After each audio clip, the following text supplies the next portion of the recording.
So இன்டர்வியூக்கு கூட இந்த மாதிரியான டேபிளை நம்ம செட் பண்ணுறதுக்கு காரணம் என்னென்னா, ரொம்ப க்ளோஸாக நம்மக்கிட்ட இருப்பாங்க. நம்ம கேட்குற விஷயங்கள், அவங்களோட ரியாக்ஷன், அவங்களோட உடல் மொழி எல்லாத்தையுமே நமக்கு அடையாளம் கண்டு அதை நல்லா கிரகிச்சிக்கலாம் ஒரு விஷயத்தை.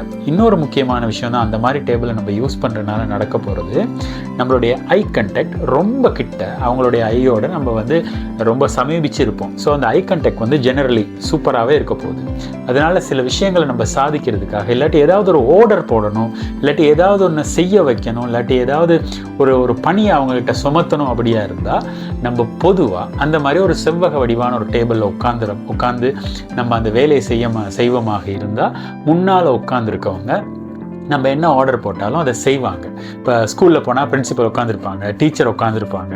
ஸோ டீச்சர் சொல்கிறதெல்லாம் பிள்ளைங்க செய்வாங்க. இது ஒரு இப்போ நமக்கு இது என்னமோ டீச்சர் சொன்னாலாம் பிள்ளைங்க செய்வாங்க தான். பட் இதில் என்ன சொல்ல வரேன் அப்படின்னா, இதுலேயும் ஒரு உடல் மொழி இருக்குது. அந்த ரெக்டாங்கிள் ஷேப்பில் வந்து ரொம்ப கிட்ட, இல்லாட்டி ரொம்ப ஆர்டர் பண்ணுறாங்க, இல்லாட்டி ஏதோ ஒரு ஆணையம் ஒன்று சொல்கிறாங்க அப்படிங்கிறது வந்து நமக்கு வந்து ஃபீல் ஆகும். அப்படியா இருந்தால் பொதுவாக நம்மளுடைய ஆஃபீஸ் யூஸுக்கு, அப்படி இல்லாட்டி ஏதாவது ஒரு ஸ்மால் டிஸ்கஷன் ஒன்றுக்கு, ஏதாவது ஒரு விஷயத்தை செய்ய வைக்கிறதுக்காக நம்ம ரெக்டாங்கிள் ஷேப் டேபிளை யூஸ் பண்ணலாம். ரவுண்ட் ஷேப்பில் உள்ள டேபிளில் வந்து நிறைய பெனிஃபிட் இருக்குது.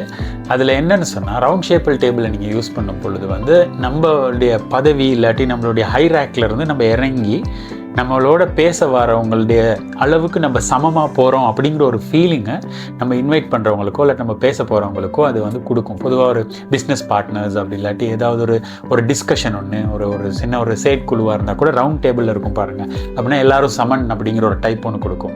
ஆனால் ஒரு சில இடங்களில் கான்ஃபரன்ஸ் ரூம்லேயும் இந்த ரவுண்ட் ஓவல் ஷேப்பில் போட்டிருப்பாங்க ரவுண்டாக. பட் அது வந்து ஒரு கம்பீரத்தன்மையை கொடுக்கும். ஒரு சேர் பர்சனுக்கு வந்து உயரமான சேரை போட்டு உயர்த்திடுவாங்க, மற்றவங்க எல்லாரும் சமன் அப்படிங்கிற நிலைமையை காட்டும். நான் அந்த ஓவல் ஷேப் டேபிளை பற்றி நான் உங்களோட பேசலை. இந்த இடத்துல நான் உங்கள்கிட்ட பேசுகிறது ரவுண்ட் டேபிள்.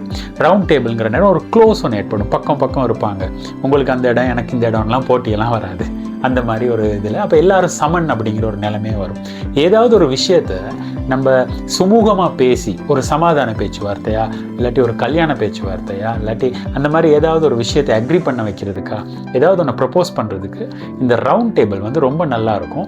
அது வந்து சாத்தியமாகும். அதை நம்ம பேசும் பொழுது எதிராக உள்ளவங்க வந்து ரொம்ப ஈஸியாக அதை கிராப் பண்ணிக்கிட்டு, அதே மாதிரி அவங்களுக்கு அக்ரி ஆகிறதுக்கு இந்த ரவுண்ட் டேபிள் ஒரு நல்ல சூழ்நிலையை அமைச்சு கொடுக்கும். ஸோ இதுக்கு பிறகு நீங்கள் யார்கிட்டையாவது நல்ல விஷயமா அவங்களோட சமனாக இருந்து பேசணும் அப்படின்னு நினச்சிங்களா இருந்தால் ரவுண்ட் டேபிளை செலக்ட் பண்ணுங்கள். அவங்கள அக்ரிப்படுத்துறதுக்கு ரொம்ப ஈஸியாக இருக்கும். அவங்க ஓகே சொல்லிட்டு தான் போவாங்க.